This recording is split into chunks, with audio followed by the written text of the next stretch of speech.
जब चलते चलते लोग थक गए तो कहने लगे कन्हैया कहाँ है वो तेरा देवता, तेरा देवता कितने दूर रहता है, हम तो चलते चलते थक गए।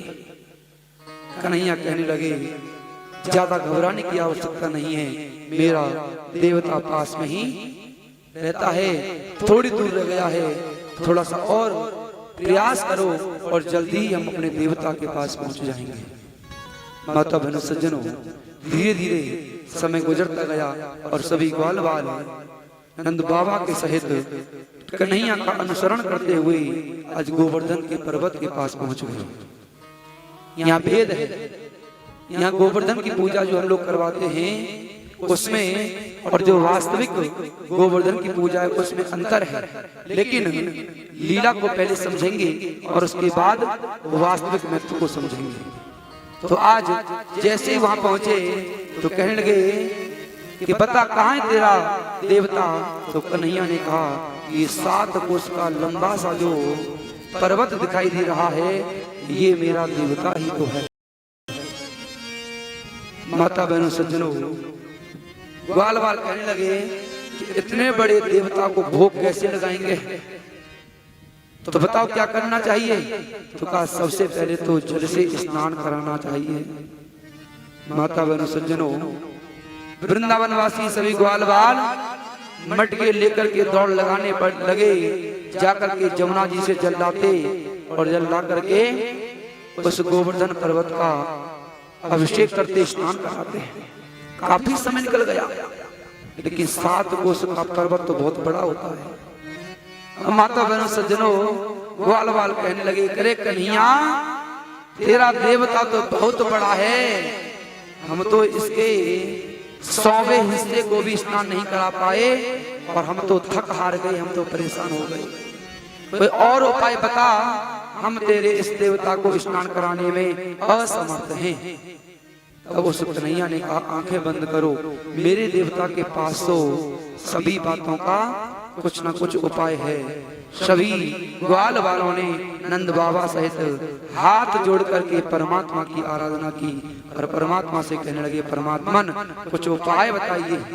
और माता बहनों सज्जनों, उस कन्हैया ने प्रभु से प्रार्थना की और पास में ही एक जल का स्रोत फूट पड़ा, जिसे हम मानसी गंगा के नाम से जानते हैं। बोले मानसी गंगा की।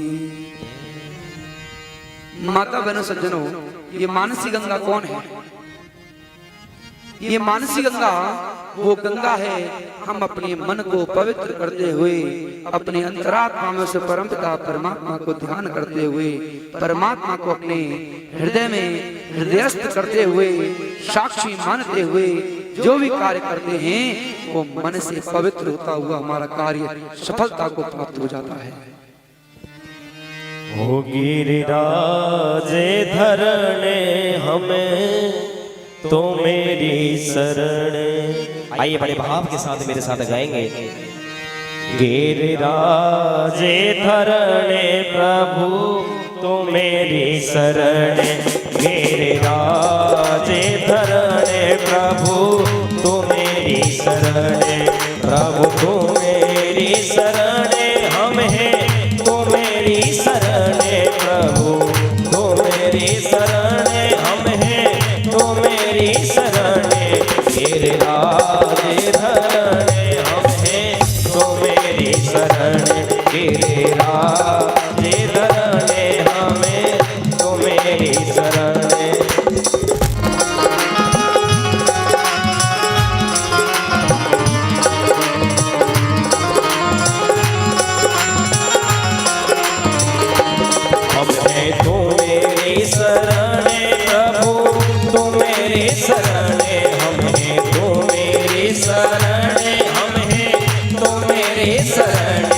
गिरिराज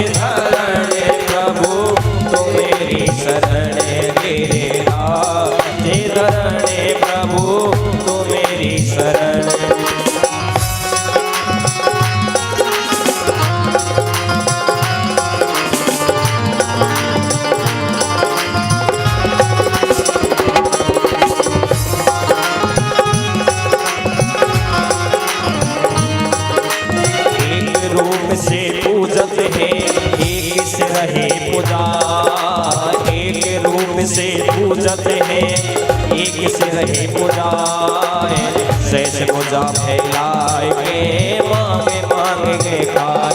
ओ गिरिराज धरणे हमें तो मेरी शरण, गिरिराज धरणे हमें तो मेरी शरण।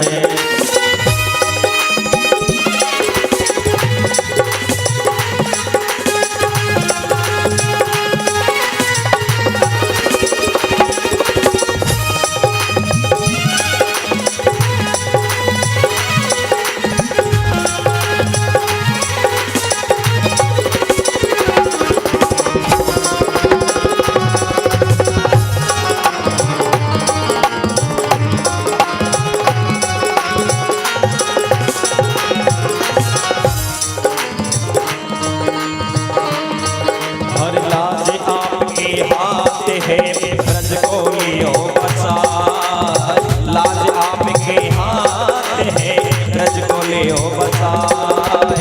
जो उपाय सुना करो पल में ब्रज में जाए, जो उपाय सुना करो पल में ब्रज में जाए। ओ गिरिराज धरणे हमें तो मेरी शरण, गिरिराज धरणे हमें तो मेरी शरण।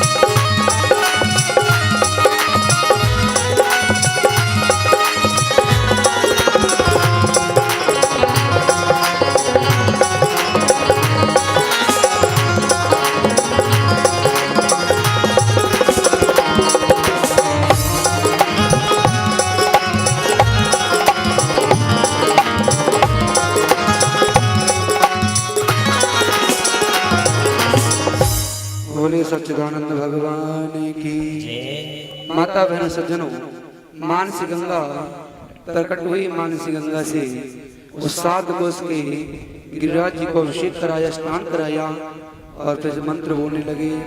पुष्पम पुष्पम पत्रम नैवेद्यम समर्पयामि।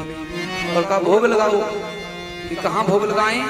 जो सामने ही आपको गिरिराज जी का जो छोटा सा स्थान दिखाई दे रहा है, इस स्थान पर ही भोग लगा दो। मेरा पूरा का पूरा देवता यहीं से भोजन को ग्रहण कर लेगा। अब तो सभी ब्रजवासी बारी बारी से भोग लगाने लगे। कोई पुए चढ़ाता है, कोई माल पुए चढ़ाता है, कोई खीर चढ़ाता है, कोई कचौड़ी चढ़ाता है, आदि आदि बहुत सारे व्यंजन जो अपने अपने घर से बना करके लाए थे, सभी ग्वाल वालों ने भोग लगा दिया और कहने लगे, कन्हैया तेरा देवता तो भगवान जो है ये तो प्रसाद खा ही नहीं रहा। तो ठीक है, आंखें बंद करो और प्रार्थना करो परमात्मा से, हे परमात्मा आओ और आकर के अपने भोग को स्वीकार करो। और माता बहन सज्जनों, कन्हैया ने अपने उस आराध्य देव को परमात्मा को याद किया। परमात्मा आओ और आकर के इस भोग को ग्रहण करो। और माता बहन सज्जनों, कन्हैया ने अपना वेश बदल करके उस भोजन को ग्रहण करना शुरू कर दिया। धीरे धीरे भोग लगाया। भोग लगा करके बड़ी प्रसन्नता पूर्वक सभी ग्वाल वाल अपने घर वापस आ गई। और जैसे ही अपने घर वापस आए, इधर इंद्र ने कहा कि जाओ, अब की बार ये वृंदावन वासी मेरा पूजन करने के लिए क्यों नहीं आए, क्या बात है। और जाकर के जब इंद्र के दूतों ने देखा तो कहा, महाराज आपका उल्लंघन करके इन्होंने तो किसी गोवर्धन नाम के देवता की पूजा की है। बस इतना ही सुनना था। तो सुन करके इंद्र देवता ने मेघों को बुलाया और आदेश दिया कि जाओ और जा करके वृंदावन वासियों के ऊपर, ब्रजवासियों के ऊपर भयंकर से भयंकर बारिश करो और उनको ये एहसास हो कि वास्तव में इंद्र क्या होता है, इंद्र की क्या ताकत होती है। ओहो, अब तो बादल इकट्ठे हुए और इकट्ठे होकर के आवाज करते हुए, गड़गड़ाहट करते हुए, बिजली चमकाते हुए आज ब्रजवासियों के घर पहुंचे और भयंकर रूप से बारिश करने लगे। तब उन ग्वाल वालों ने नंद बाबा के पास जाकर कहा, नंद बाबा हमने तो पहले ही कहा था, लेकिन आप अपने बच्चे की बातों में आ गए और इस बालक ने देखो इंद्रदेव का उल्लंघन करवा दिया। आज इंद्रदेव ने बादलों को बारिश करने के लिए भेज दिया है। ओहो, नंद बाबा ने कहा चलो, जब पूजा बालक कन्हैया ने करवाई थी, इसका उपाय भी कन्हैया ही बताएगा। माता बहनों सज्जनों, सब लोग मिलकर के कन्हैया के पास गए। कन्हैया से कहने लगे, कन्हैया तूने पूजन तो करवा दिया अपने गिरिराज जी का, अब इस भयंकर तूफान से, बारिश से हमारी रक्षा कर। अगर ये बारिश ऐसे ही पड़ती रही तो हमारे घर डूब जाएंगे, हमारी गौ माताओं का क्या होगा, हमारी बाल बाल बच्चों का क्या होगा। अरे तू हमारी रक्षा कर। बालक कन्हैया कहने लगा, और यहाँ को इंतजाम